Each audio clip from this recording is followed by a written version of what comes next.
One coffee stain felt like it ruined the whole presentation. It was a Saturday morning, and I was standing inside the entryway of an open house, the kind of place that photographs beautifully. Polished wooden floors, big windows throwing sunlight across the walls, a dining table dressed with lilies in a slim glass vase, and candles burning faintly in the background, giving off that mix of citrus and vanilla that staging companies love. Everything looked curated, flawless. And then there was me. I'd arrived early, rushing from another appointment, coffee in hand, because I hadn't had time for breakfast. Somewhere between unlocking the door and arranging the flyers on the counter, my sleeve brushed against the cup. I didn't notice right away.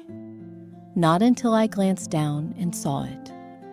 A faint brown bloom, right at the cuff of my crisp white shirt. My stomach dropped. The room suddenly felt colder, though sunlight poured in. My throat tightened. The stain wasn't even that big. But it didn't matter. To me, it might as well have been a billboard announcing my carelessness. I tugged at my blazer sleeve, trying to cover it, but I knew it was there. I couldn't stop thinking about it. My hand felt clumsy every time I lifted the clipboard. My voice sounded too tight as I rehearsed the lines I had prepared. I forced my smile, but inside, my chest whispered, "They'll see. They'll judge. This one mistake will ruin everything." Clients began trickling in. Shoes clicked against the floorboards, echoing through the empty rooms. The silence between their footsteps felt louder than the noise itself, like a spotlight on me, magnifying every imperfection. As I led them through the kitchen, my mind wasn't on the marble counters or the stainless steel finishes. It was on my sleeve, on the coffee stain I couldn't scrub away, on the shame crawling up my neck. And then I noticed something else. The picture frame in the living room, tilted slightly askew.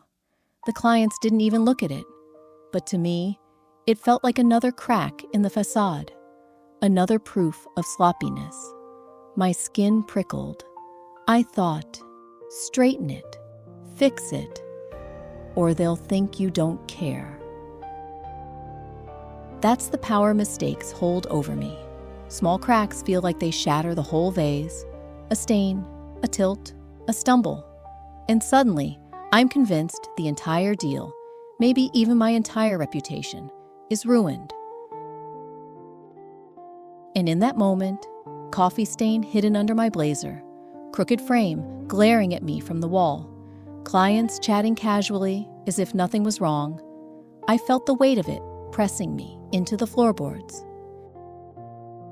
Mistakes will ruin me. That's what I believed.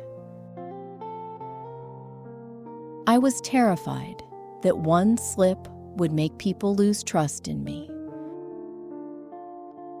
That fear doesn't just live in moments like open houses. It threads through my entire life. At work, I check contracts 3, sometimes 4 times before I send them out. My eyes blur from staring at the same lines. Terrified, I'll miss a typo, a digit, a clause. A tiny error feels like it could undo years of effort. In conversations with clients, I replay my words long after they leave. Did I stumble? Did I phrase it wrong? Did I sound uncertain? I convince myself that one awkward pause will be enough for them to lose confidence in me. Even in small things, sending emails, making phone calls, arranging a flyer, I feel the weight of perfection pressing down. If I miss one detail, my mind whispers, "You'll be exposed." Do you know that feeling? Do you hide your flaws? as if they erase your worth? Do small mistakes feel catastrophic, like proof that you were never enough to begin with? That's how I live too often, clenched, cautious, holding my breath against the possibility of imperfection. The root of it runs deep. Growing up, mistakes weren't neutral. At school, mistakes meant red ink bleeding across the page. At home, mistakes sometimes meant silence heavy with disappointment. Sometimes lectures that lasted longer than the error itself. I learned early, mistakes don't just mark you, they define you. Culturally, too, the pressure was heavy. Being the eldest daughter, I was meant to set an example. Don't falter. Don't stumble. Hold it together so your siblings see what it looks like to succeed.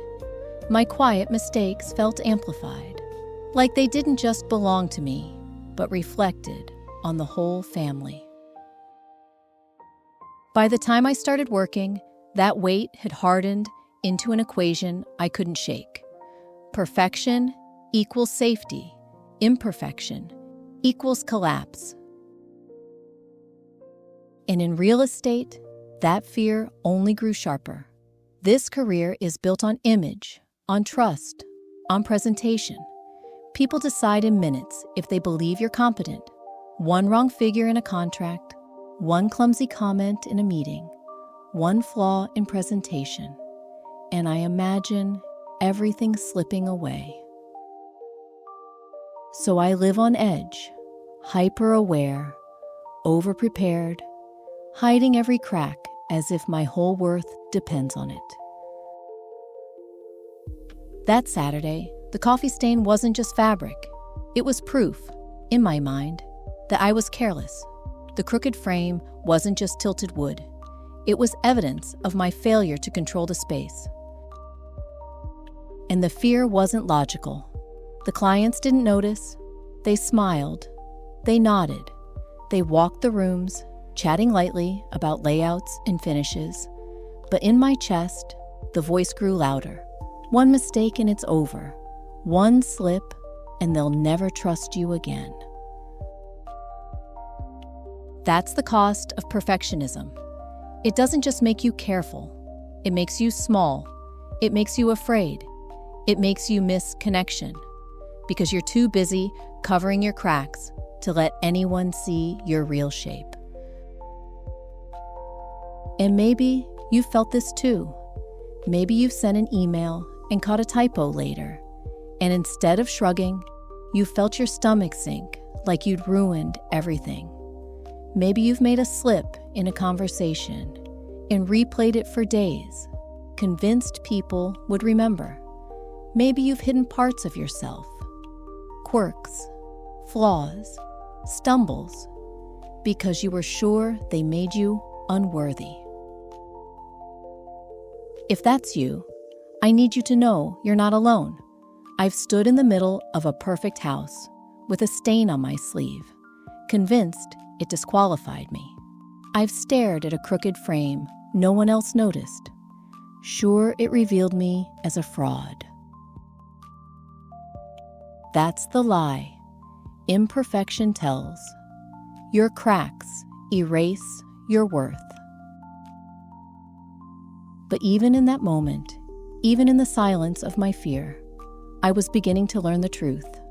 Cracks don't erase the vase. They prove it has lived. It didn't take long for my fear to be tested. I was sitting with clients at a small table in the corner of the open house.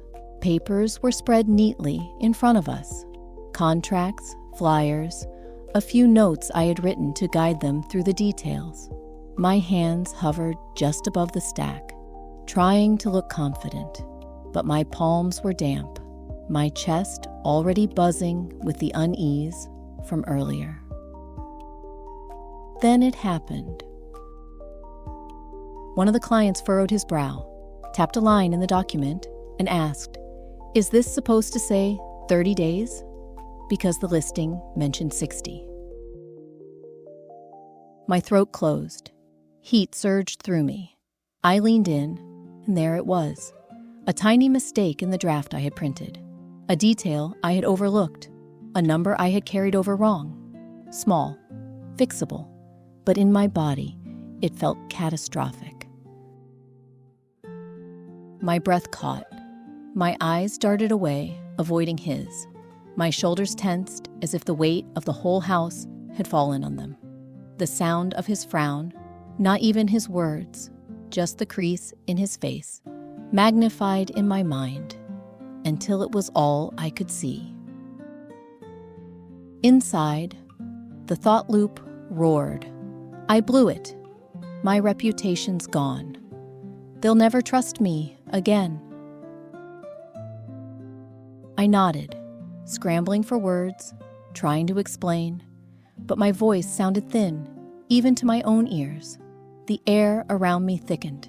The papers in front of me blurred. I could feel myself shrinking inward, folding up under the weight of one small error. The clients exchanged a glance. Not unkind, not damning, just a glance. But my brain twisted it into judgment. They've already decided. They think I'm careless. They think I'm unprofessional. This mistake is proof. I slumped back slightly, though I tried to keep my posture upright. My fingers pressed into the edge of the table, white-knuckled. My smile was forced, brittle, like cracked porcelain threatening to break apart. And in that moment, I wasn't just embarrassed. I was convinced my entire career had been jeopardized by one line on one piece of paper. That's what fear of imperfection does. It convinces you that one crack ruins the whole vase, that one stumble erases every step before it, that one mistake defines you forever. And sitting there, caught in that loop, I felt so small, so powerless, so convinced that everything I had built was about to collapse. But then something shifted, not outside, inside. I looked down at the document again, and for a split second, the absurdity of it hit me. One number, one line, one mistake in a stack of pages, and here I was, collapsing as if my entire career had shattered. I let out a soft laugh, nervous at first, but real. The tension in my chest loosened just enough for air to flow again. I looked back at the clients, steadier this time, and said, "You're right. I slipped on that one. Thank you for catching it. That's on me. Let's correct it now." The words felt terrifying to admit, but also freeing. They smiled, genuinely. One of them even said, "It happens. We appreciate your honesty." And just like that, the world didn't end. The deal didn't collapse. The clients didn't storm out in judgment. They saw me, not as ruined, but as human. That's when it landed in me. Mistakes make me human.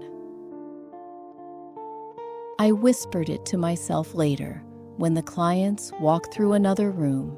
Mistakes make me human. At first, it felt shaky, like a mantra I didn't fully believe. But then I thought about every time I had trusted someone more, because they showed me their flaws, not their perfection. Every time I had felt closer to a friend, because they admitted their messiness. Every time I had relaxed in a meeting, when someone else stumbled first. Flaws build trust, not break it. I said the mantra again, this time more grounded. Mistakes make me human.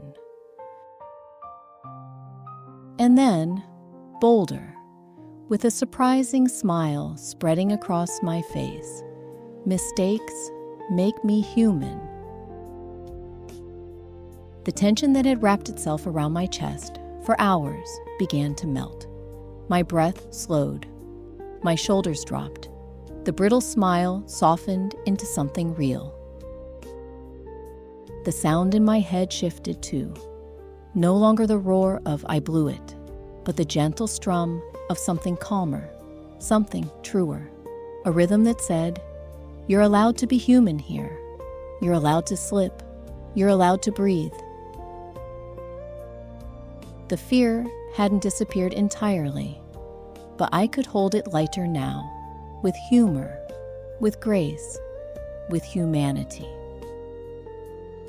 And as I stood in that open house, papers still spread on the table, clients still walking the rooms, I felt a kind of ease I hadn't known before. Because I realized this: perfection doesn't connect people, humanity does. Mistakes don't ruin me. They reveal me, and maybe, just maybe, they make me more trustworthy than perfection ever could. After the clients left that day, I sat in my car with the papers still stacked on the seat beside me. My chest was still humming from the adrenaline. I replayed the moment over and over. His frown, my stumble, the correction, the laugh. But instead of spiraling deeper into shame, I felt something new, a lightness. For once, I didn't want to erase the mistake. I wanted to hold it, to learn from it. So I pulled out a notebook I keep in the glove compartment, the one usually reserved for client notes or quick reminders, and I started writing. I wrote the headline, "Flaw Story." Then I described exactly what had happened. The stain on my shirt, the crooked frame, the wrong number on the page, the way my chest seized, the way I thought I had blown everything. And then I wrote the ending, how the clients smiled, how the deal kept moving, how nothing shattered the way my fear had promised it would. As the words filled the page, something shifted inside me. The story looked smaller in ink than it had felt in my body. It didn't look catastrophic. It looked human. That's when I realized every flaw carries a story, and every story connects us, not separates us. So now, this has become a practice for me. When I make a mistake, big or small, I capture it. I tell it, not to shame myself, but to anchor myself in the truth that imperfection doesn't end me. It teaches me. It humbles me.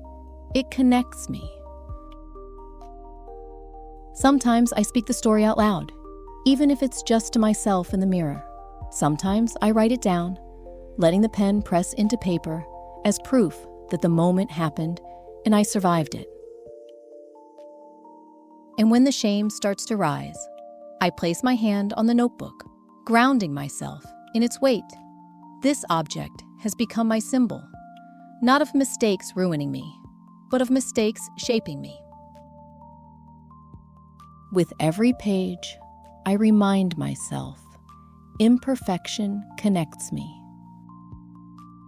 The words start nervous, shaky, awkward, but as I repeat them, I feel them move from my head into my chest.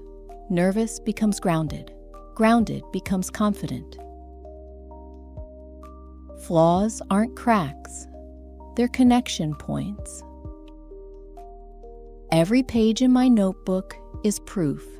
Every flaw story is a bridge, not a break.